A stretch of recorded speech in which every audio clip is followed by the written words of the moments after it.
리섬님 주변에는 바닥부터 시작해서 자수성가한 사람들이 많을 것 같습니다. 혹시 그런 사람들이 성공 궤도에 오르기 직전에 전조 증상 같은 게 있었는지 궁금합니다 라는 질문이 있었는데, 저는 그래요. 그러니까 이 전조 증상이 있었다고 그래가지고 무조건 다 부자가 된다는 거 아닙니다. 근데 제가 적어도 아는 부자들 중에는 웬만하면 다 시간들이 있었어요. 그러니까 예를 들어서 정말 쉬운 예시로 40회 사는 사람들도 인스타를 보면 자기계발 인플루언서들이 서로 독서 모임 같은 걸 운영하시던데 가서 뭘 하는 건지 아시나요? 일단 그분들은 몇 년 안에 얼마를 벌겠다, 자신이 예비 사업가다 라고 선언하시는 분들이 많더라고요. 아직 전문가도 아니라는 것입니다. 댓글이나 스토리에 맨날 좋은 인사이트 얻었습니다 라며 인사이트 거리는데, 게시물 보면 그냥 다 한 번쯤 어디선가 본 뻔한 내용들입니다. 이분들이 운영하시는 독서 모임 같은 것이 도움이 되는지가 궁금합니다. 정작 그분들은 독서 모임 참가비나 책 광고 같은 걸로 돈 버는 게 아닌가 해서요. 안 그래도 저도 인스타그램에 이런 분들 엄청 많이 뜹니다. 요즘에 또 신종, 요즘에는 이제 강의팔이 유행이 넘어가지고 요즘에는 이제 어떤 유행이 있는지 아세요? 요즘에 미라클 모닝 유행이 있습니다. 요즘에는 이제 미라클 모닝 파리들이 생겼어요. 미라클 모닝 파리. 뭐냐면은 광고는 약간 이런 식으로 합니다. 저는 미라클 모닝을 해서 월 몇천만 원을 벌기 시작한 사람입니다. 여러분들께도 미라클 모닝의 이런 위대함을 가르쳐드리고 싶습니다. 저와 같이 미라클 모닝을 해봐요 라고 해. 그러면은 자기가 미라클 모닝을 해가지고 너 성공한 거 오케이 인정해? 오케이 인정하겠다 이거야. 그러면은 미라클 모닝을 해서 자기가 어떤 뭔가 다른 사업을 해가지고 자기가 부가가치를 창출해가지고 그거를 했어야 되는 거잖아요. 근데 미라클 모닝에서 돈을 번 방법이 미라클 모닝으로 다른 사람들을 깨워주는 거를 해가지고 자기가 몇천만 원을 벌었다는 거야. 그러니까 강의파리가 진화가 된 거죠.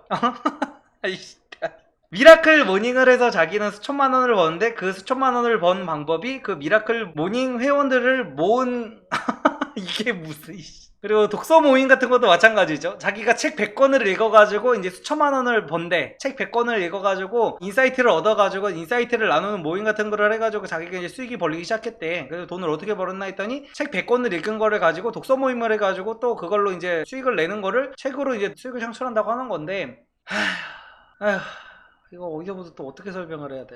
일단은요, 몇 년 사이에 얼마를 벌겠다, 자신이 예비 사업가다 라고 선언하시는 분들이 많다고 했잖아요. 저는 그런 사람들을 치고 메타인지 제대로 되는 사람 저는 아무도 못 봤고요. 다들 마탱이가 좀 가 있습니다. 그런 사람들을 실제로 몇 번 봤거든요. 눈이 맛이 좀 많이 가 있어요. 눈빛이 정상이 아닙니다. 그 요즘에 유행하는 밈 중에 맑은 눈의 광인이라고 있죠. 맑은 눈의 광인. 그 자기가 몇 년 안에 뭐 100억을 벌겠다, 자기는 뭐 예비 사업가다 어떻게 하시는 분들 있잖아요. 다들 맑은 눈의 광인이에요. 맑은 눈의 광인이라서 자기들이 뭔가 사업만 하면은 바로 연매출 막 수백억씩 찍을 줄 알아.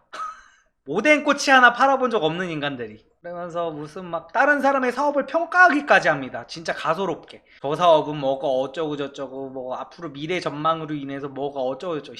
아휴, 진짜 공고구마 하나 팔아본 적도 없는 인간들이 막 그딴 소리라 짓거리는 거 보면 기가 차죠. 그리고 그런 인간들이 또 컨설팅을 해줘요. 책 읽은 내용에 기반해가지고. 근데 여러분, 제가 항상 말씀드리지만 어떻게 이렇게 독서 모임이 좋은 경우도 있어요. 독서 모임이 좋은 경우도 있고, 어떤 사람들과의 만남으로 인해서 정말 좋은 인사이트를 얻고 이런 경우가 있기는 있어요. 근데 그런 거는요, 다 어느 정도 일정 레벨에 올라간 사람들이 모였을 때 그런 좋은 아이디어도 샘솟고 집단 지성이라는 것도 생기고 이러는 거지, 그냥 신들끼리 모이면요, 제가 항상 말씀드리지만 집단 광기밖에 안 됩니다. 집단 광기.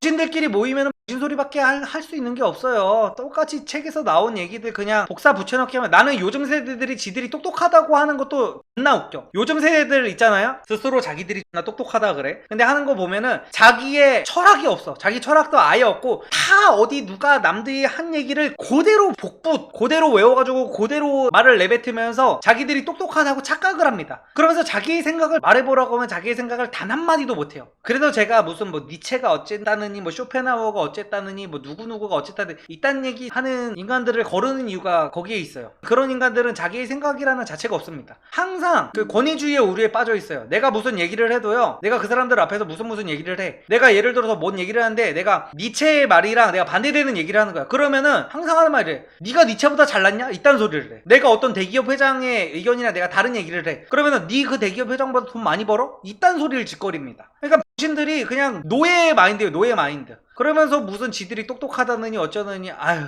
신들 아주 그냥, 아유 씨, 아휴.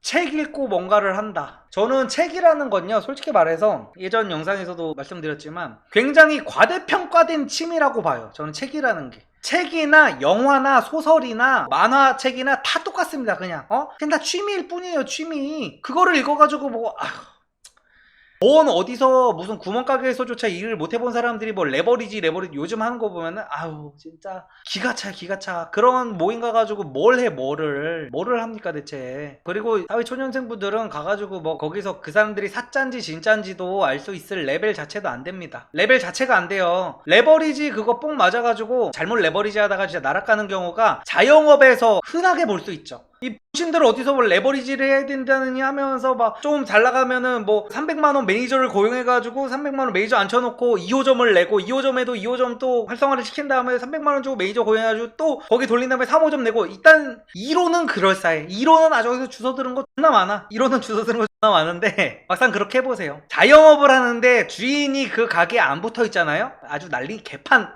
납니다 진짜로.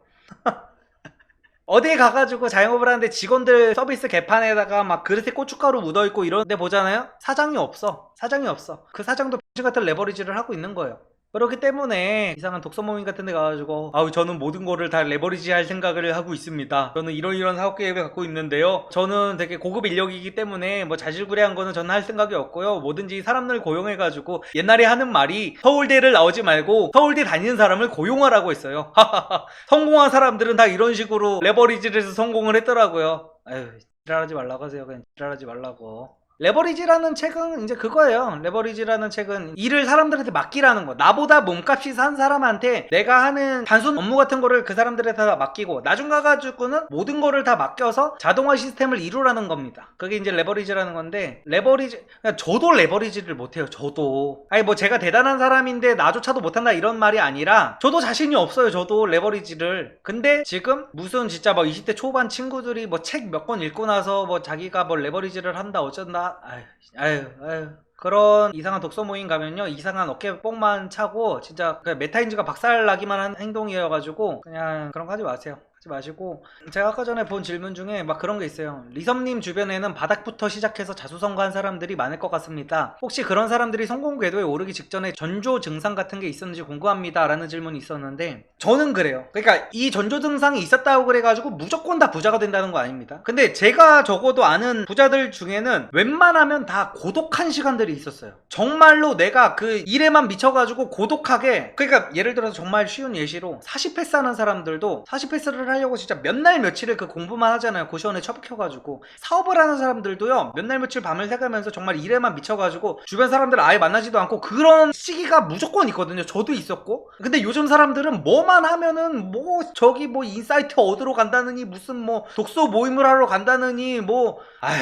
자 그렇게 남들한테 뭐 의지하고 뭐 어쩌고저쩌고 해가지고 뭐가 됩니까? 뭐가 대체. 자기 개발은요 혼자 하는 거예요. 혼자. 자기 개발은 남이 해주는 게 아니에요. 자기 개발은 혼자서 고독하게 진짜 내가 사색을 하고 그리고 또 그거를 내가 어떤 가설을 세워서 현실 세계에 한번 해보고 경험을 해봤을 때 생기는 게 레벨이고 이제 그런 레벨이 그렇게 해가지고 오르는 거지. 무슨 뭐 사람들이랑 쓰잘데기 없는 뭐 똑같은 책 읽고 뭐 똑같은 레벨끼리 똑같은 무슨 그렇게 해서 안 됩니다. 정신 차리세요. 그렇게 할 시간에 진짜로 차라리 진짜로 뭐 독서 모임 몇십만 원 내고 뭐 그런 거 나갈 시간에요. 그 몇십만 원으로 노점 상의를 한번 해보세요. 나는 그게 진짜 인생에서 훨씬 더 큰 도움이 된다고 봅니다. 독서 모임 50번 나가는 것보다 그 독서 모임 50번 나갈 돈으로 진짜 어디서 뭐 양말 같은 거라도 떼다가 길에서 한번 팔아보는 경험이라도 해보세요. 그게 훨씬 더 인생에 도움 많이 됩니다. 진짜로. 이상한 병신 같은 그런 거 다니지 마시고요. 안녕하세요 리섬님. 저는 30대 중후반으로 회사 행정직으로 일을 하고 있는데 요즘 들어 적은 월급을 볼 때마다 문과를 왜 선택했을까 라는 회의감이 많이 듭니다. 매일 문송이라는 단어가 머릿속에 맴돌더라고요. 리섬님께서는 문과 출신자가 성공하기 위해선 어떤 테크트리를 타야 하는지에 대한 생각을 듣고 싶습니다 라고 하시는데 문과는 사실 답이 없죠. 회사 생활로는. 제가 예전에 그런 거는 들어봤어요. 제가 예전에 그 명문대 국문학과 나온 친구한테 야 국문학과를 나오면 대체 뭘 해먹고 사냐? 라고 물어봤더니 국문학과 나온 친구들은 보통 이제 게임 회사에 들어가서 퀘스트를 만든다고 하더라고. 퀘스트. 국문학과가 대기업을 가는 경우는 이제 퀘스트를 만드는 일을 하러 이제 게임 회사에 들어간다. 약간 그런 거는 들어봤거든요. 근데 다른 국문학과들은 근데 그때 이제 졸업하자마자 그 다음부터는 이제 맨 땅에 헤딩이 시작되잖아요. 그래서 저는 그 학창 시절에 나는 그냥 사업할 생각이 없고 그냥 직장 생활을 해야겠다 하시는 분들은 처음부터 그냥 이과를 선택하시는 게 좋을 것 같아요. 문과가 많은 돈을 벌려면은 다시 전문직 공부를 하시거나 아니면 사업을 하는 수밖에 없죠. 문과가 뭐 어떻게 회사에서 많은 돈을 번다, 아니면은 정말 영업직을 하시든지 아니면은 마케팅 쪽으로 매출에 확실하게 연관이 돼 있는 그런 업무를 하시는 게 좋죠. 그쵸. 게임 스토리들 보면은 진짜 어마어마합니다. 게임 스토리 아무나 만드는 게 아니에요. 국문학과 정도 나와줘야 게임 스토리를 만들 수가 있습니다. 그렇죠. 문과는 안전빵 하려면 공무원 말고는 답 없죠. 그러니까 문과가 약간 안타까운 게 그 학창 시절에 다들 우리나라 국민들은 대부분 수포자잖아요. 저도 완전 수포자 중에 수포자였는데 고등학교 올라갈 때 나는 수학이 너무 싫어가지고 그 문과 3년 동안 좀 편하겠다고 문과를 선택한 죄로 추후 30년이 고통스럽죠. 회사에서 직장 생활을 한다는 전제하에. 그래서 지금 학생분들이 제 영상을 얼마 보일지는 모르겠지만 나는 그냥 사업할 생각 없고 그냥 번듯한 직장이나 들어가가지고 좀 이렇게 직장 생활로라도 좀 괜찮은 월급을 받으면서 뭔가 이렇게 살고 싶다 하시는 분들은 무조건 이과를 가셔야 됩니다. 답이 안 나와요.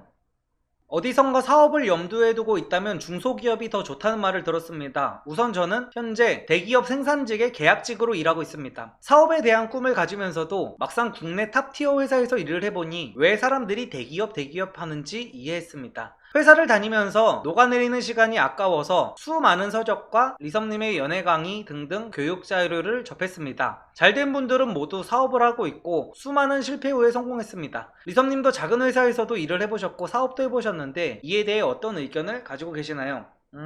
일단 이런 얘기는 진짜 굉장히 많은 분들이 하시는 말씀이죠. 자기 사업을 할 거면은 중소기업이 더 좋다라는 얘기들을 보통 많이 하는데 저는 자기 사업을 하려면은 중소기업이 더 좋다가 아니라 자기 사업을 하려면 중소기업이 훨씬 더 좋다라는 말씀을 드리고 싶어요. 제가 무슨 중소기업밖에 안 다녀봐가지고 정신승리를 하려는 게 아니라 그 대기업, 그러니까 사업을 하려는 분들이 대기업을 다니면 안 좋은 점이 저는 이제 두 가지라고 보거든요. 하나는 뭐냐면은 중소기업은요 다니면은 그냥 중소기업 정도도 아니고 정말 소규모 회사 막 직원이 한 10명 20명밖에 없어. 그런 회사에 들어가면요 한 1년 정도만 다녀도 이게 회사라는 시스템이 어떻게 돌아가는지를 다 알게 돼요. 어떤 부서에서는 무슨 일을 하고 그리고 회사에서 발주를 어떤 식으로 놓고 어떤 식으로 물건을 받아가지고 마진은 뭐 몇 퍼센트를 떼고 그리고 뭐 택배는 어떤 식으로 가는지 그리고 거래처는 어디가 있는지 이런 것들을 다 알 수가 있어요. 그리고 사장님한테 조금만 샤바샤바하면 사장님이 자기의 그 사업 노하우 같은 것도 잘 가르쳐 주십니다. 근데 대기업에 들어가는 순간 대기업은 정말로 그냥 인간을 톱니바퀴화를 시키는데 최적화가 돼 있는 집단이에요. 그러니까 대기업에서는 어떤 일 하나를 하면 정말 딱 그 일 하나밖에 못합니다. 그 회사 전체 시스템이 어떻게 돌아가는지 알 수가 없어요. 회사가 너무나 크고 이래가지고. 그리고 대기업에서도 그 사람들, 그러니까 대기업에서도 일부러 그렇게 사람들을 다른 부서와 이렇게, 그러니까 저는 솔직히 자세하게는 모르지만 다른 부서랑 일부러 이렇게 떼놓는 작업을 할 거라고 저는 생각을 해요. 왜냐면 그만두면 안 되니까. 그래가지고 사업을 하려면은 이제 중소기업에서 배우는 게 솔직히 맞는 것 같고요. 자기가 사업을 하면서 정말 뭐 세무 처리 같은 것도 어떻게 되는지 좀 배우고 뭐 견눈질로라도 좀 배우고 뭐 어디 뭐 거래처 다니는 것도 좀 배우고 뭐 이것저것 잡다하게 CS 같은 것도 어떻게 하는지 배우고 하려면은 확실히 중소기업이 좋고, 그리고 대기업이 또 안 좋은 이유가 두 번째가 대기업이야말로 요즘에 성공하신 분들이 어디 인터뷰 나가가지고 그런 말씀을 굉장히 많이 하시잖아요. 월급은 마약이다라는 말들을 굉장히 많이 하세요. 성공하신 분들이 요즘에 유튜브에 나와가지고 월급은 마약이다. 이게 아마 부자 아빠 가난한 아빠인가에서 나온 얘기인 걸로 알고 있는데 뭐 확실하진 않아요. 근데 월급이 마약이라는 게 대기업에 다니면은 정말 그 대기업이라는 회사 자체가 정말 마약입니다. 끊을 수가 없어요. 제가 몇 개월 전에 NC소프트에 다녀왔어요. NC소프트에 다녀왔는데 나는 거기를 한번 가보고 나니까 거기 다니는 사람한테는 내가 직장 생활 해봤다는 얘기를 못 하겠더라고. 정말 내가 다녔던 직장이랑 거기를 비교하면 내가 다닌 곳은 정말 그냥 구멍가게야. 거의 나는 서울역에서 앵벌이를 했던 거였어. 진짜로. 와, 거기 가니까 너무 좋은 거야. 막 진짜 어린이집까지 있어요. 거기 그 사원들의 애기들을 봐주는 막 타가소도 있고 막 유치원도 있고 복지가 진짜 어마어마합니다. 막 거기 안에 막 진짜 뭐 직원 식당 같은 것부터 해가지고 진짜 막 직원들 얼굴 표정이 다 너무 밝아. 중소기업 거기 다니잖아요. 그러면 직원들이 다 막 이러고 있어. 거의 좀비들이야, 좀비들. 막 진짜 막 이러고 축 처져가지고 다 거북목에다가 다 이러고 다니거든요. 근데 대기업 가니까 사람들이 너무 밝아. 너무 밝고 막 진짜 막 에너지가 막 넘치고 복지가 장난이 아닌 거야. 그러니까 그런 데를 어떻게 그만둬? 진짜 어떻게 그만둬? 저는 제가 그러니까 사업을 시작한 게 저는 선택지가 없었기 때문에 어거지로 사업을 한 거거든요, 진짜로. 나는 여기를 다니다가 정말 내 인생 답이 없겠다 싶어가지고 창업을 한 거예요. 어쩔 수 없이. 내가 내 스펙으로 그렇다고 대기업을 갈 수는 없으니까 울며 겨자 먹기로 막 제가 무슨 뭐 남들보다 무슨 뭐 뛰어나가지고 나는 남들보다 잘할 수 있을 거야. 나는 정말 성공한 사업가가 될 거야 해가지고 사업을 한 게 아니라 저는 선택지가 없었어요. 저는 그냥 막다른 길에 몰려가지고 울면서 사업을 한 겁니다. 근데 이제 대기업에 다녔다, 내가 진짜로 그 NC소프트에 다녔다, 저는 아직도 거기 다니고 있었을 거예요. 그걸 어떻게 그만둬? 걷다가 연봉도 엄청 세잖아요, 대기업은. 솔직히 말해서 중소기업 같은 데서 아무리 일 잘하고 해봤자 300만원 넘기 힘듭니다. 300이면 진짜 잘 받는 거예요. 제가 딱 300을 받았었는데 그게 진짜 마지노선이었어요. 마지노선. 그래가지고 내가 뭐 진짜 큰 대기업에 다니고 온갖 복지가 다 지금 잘 받고 있어. 그리고 나중 가면은 대기업은 그 자식들 저거까지 준다 그러더라고요. 물론 그것도 이제 일을 잘하는 사람에 한해서겠지만 자식들 그 대학 등록금까지 내준다고 하더라고요. 거기를 어떻게 그만두냐고. 걷다가 내가 무슨 뭐 전세 대출 같은 것까지 있어. 자동차 대출 같은 게 있어. 그 고정 지출이 엄청나게 있단 말이야. 애들도 먹여 살려야 되고 하면은 거기를 절대 그만 못 두죠, 진짜로. 어떤 놈이 거기를 그만둔다는 결정을 하겠습니까? 그래가지고 중소기업을 다니면 사업을 하기가 더 좋다라는 거의 이면에는 또 대기업에 다니면 절대로 그만둘 수가 없다라는 것도 약간 포함이 돼 있다고 봐야 될 것 같아요. 그쵸, 네이버 본사는 개 미쳤던데요 라고 하시는데 저는 네이버는 못 가봤지만 그냥 NC만 가봐도 그냥 야, 이래서 다들 대기업 하는구나. 진짜로 저는 제 자식이 나중에 정말 행복했으면 좋겠거든요. 제 자식이 막 백만장자 이런 걸 원하는 게 아니라 그냥 NC 다녔으면 좋겠더라고. 진짜 너무 행복할 것 같아. 내 자식이 정말 게임하는 거 좋아하고 뭔가 게임 개발 같은 거 하는 거 좋아해가지고 그러면은 그냥 NC소프트 가가지고 게임 개발을 하면은 좋겠다 싶더라고요. 내 자식이 국문학과 나와가지고 NC소프트 가가지고 퀘스트 만들었으면 좋겠다 싶더라고요. 진짜로. 내 자식이 괜히 막 사업하면서 뭐 이리 뛰고 저리 뛰고 막 밤새고 이런 것보다. 그래서 그런 생각이 들어가지고 확실히 대기업은 정말 늪이다. 좋게 말하면은 정말 너무나 좋은 거지만 부자의 관점에서 봤을 때는 그거를 정말 다 거기서 누리는 것들을 모두 다 버리고 나와가지고 사업을 한다는 게 정말 쉬운 게 아니라고 생각을 합니다. 대기업 그만두고 사업 성공한 유튜버 데드형은 너무 극소수의 케이스겠죠? 일단 저는 데드형이라는 유튜버분은 누군지 잘 모르는데 대기업 그만두신 분들은 저는 그 자체로 리스펙합니다. 진짜로. 진짜 리스펙합니다. 그분들이야말로 정말 자기의 본능을 진짜 역행한 사람들이에요. 어떻게 그걸 그만둬? 저는 25살 남자입니다. 사업가의 길과 직장인의 길에서 저한테는 사업가의 길이 맞다고 생각을 하는데 돈을 어떻게 관리하는 게 좋을지 고민입니다. 저는 사업 자금이 가능한 여유롭고 많은 게 좋다고 생각해서 최대한 아끼고 돈을 모으는 중입니다. 물론 사치나 여가를 완전히 안 하는 건 아니고 연애도 하면서 맛집 좀 다니고 한 달에 한 번 옷 사는 정도의 돈은 씁니다. 생활비랑 합치면 약 130만원 정도가 한 달 지출입니다. 그런데 지난 라이브에서 사업가의 길을 가는 사람은 돈도 써보고 견문을 넓히는 게 좋다고 하셔서 내가 너무 아끼고만 사는 게 아닌가 하는 생각이 들었습니다. 견문을 넓히는 것과 사업 자금을 모으는 것 중 어느 게 더 중요할까요? 그리고 사업 자금은 얼마 정도 모으는 게 적당할까요? 물론 사업마다 다르겠지만 아무 사업이나 예를 들어서 말씀해 주시면 도움이 될 것 같습니다. 참고로 저는 현재 학원 강사 일을 하면서 한 달에 300 정도 벌고 모은 돈은 3천만원 정도예요. 일단은 학원을 차릴 생각으로 돈을 모으는 중이고 그 외에도 돈 되는 건 다 할 생각입니다. 자격증 가르치는 강사이고 군대는 다녀왔고 돈이 목표입니다. 일단은 당연히 사업을 하려면 돈을 모아야죠. 근데 사업을 할 때 근데 사업마다 돈을 모으는 게 너무 천차만별이라. 근데 제가 가장 비추천하는 거는 일단 자영업. 그러니까 뭐 내가 진짜 사업을 처음 해보는데 제가 제일 이해가 안 되는 게 그거예요. 제가 제일 이해가 안 되는 게 내가 평생 동안 일을 한 직장에서 명퇴를 했어. 명퇴를 해가지고 보통은 우리나라 테크트리가 그러잖아요. 명퇴를 해가지고 퇴직금을 한 1, 2억 받았다고 쳐요. 1, 2억 받아서 그걸로 프랜차이즈 치킨집을 엽니다. 치킨집을 열어. 올인을 해가지고 자기가 여태까지 모은 돈을 전부 올인을 하고 퇴직금을 전부 몰빵을 해가지고 치킨집을 열어버리는데 저의 인생 가치관에서는 절대로 하면 안 되는 그거예요. 그러니까 예를 들어서 그 주식을 하더라도 그런 말이 있잖아요. 계란을 한 바구니에 담지 말아라는 말이 있잖아요. 그러니까 예를 들어서 지금 3천만원을 모아놓으셨다고 했잖아요. 3천만원을 모아놓으셨으면 저 같으면은 300만원짜리 사업을 10개를 해본다는 마인드로 사업을 시작합니다. 그러니까 저는 항상 그래요. 저는 제 자신을 믿었던 적이 단 한 번도 없어요. 내 자신의 능력을 믿었던 적이. 그래가지고 항상 최대한 리스크 관리를 제대로 잘 하셔야 돼요. 함부로 올인 같은 거 하면 큰일 납니다. 3천만 원을 모았는데 보통 사업에 실패하는 분들이 그런 식으로 사업을 하거든요. 3천만 원을 모아가지고 3천만 원만 쓰면 다행이야.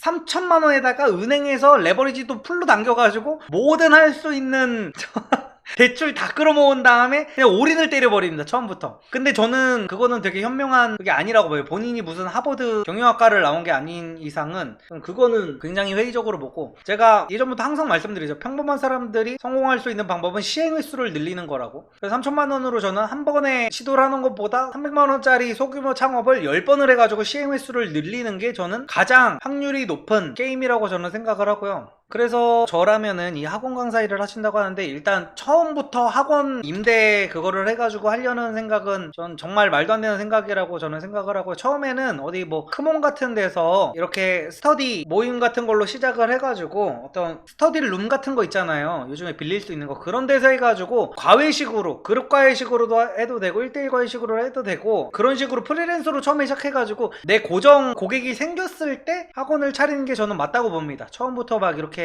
그걸 할 필요는 없다고 봐요.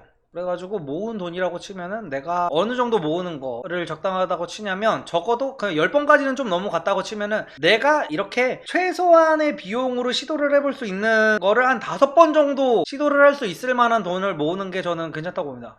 5번도 또 많다고 해서 최소 3번? 최소 3번 트라이를 할 수 있을 정도의 돈을 모아놓고 시작하면은 저는 괜찮다고 봅니다. 3천 모으기는 빡세도 털기는 3개월이다 크크라고 하시는데, 맞아요. 모으는 건 빡센데 자영업 해가지고 한번 그 고정지출 월세 내기 시작하는 순간 진짜로 난리 납니다. 여기서도 또 레버리지 책 읽은 사람들이 이제 보지 같은 선택을 또 하는 게 뭐냐면은, 사장은 중요한 일을 해야 돼, 중요하지 않은 일은 직원한테 시켜야 돼 라고 하면은 이제 직원부터 뽑아버리는 거죠. 이러면은 진짜 되는 겁니다. 진짜로 처음에는 사장이 허드렛 일까지 다 하는 거예요. 이상한 책봉 맞아가지고 진짜 최소한의 레벨도 안 되는데 이상한 레버리지 하겠다고 직원 뽑고 그러지 마세요. 처음에는 사장 혼자서 3인분 4인분을 다 쳐내야 되는 겁니다. 직원 뽑을 돈 있으면요, 그 직원 뽑을 돈으로 직원이 할 일을 내가 잠줄여가면서 하시고, 직원 뽑을 돈으로 마케팅을 돌려야 돼요. 마케팅을, 광고를 돌리는 겁니다. 그것도 어떻게 보면 레버리지죠. 그러니까 직원을 뽑는 거를 계속 심사숙고를 해야 돼요. 절대로 직원을 함부로 뽑으면 안 됩니다.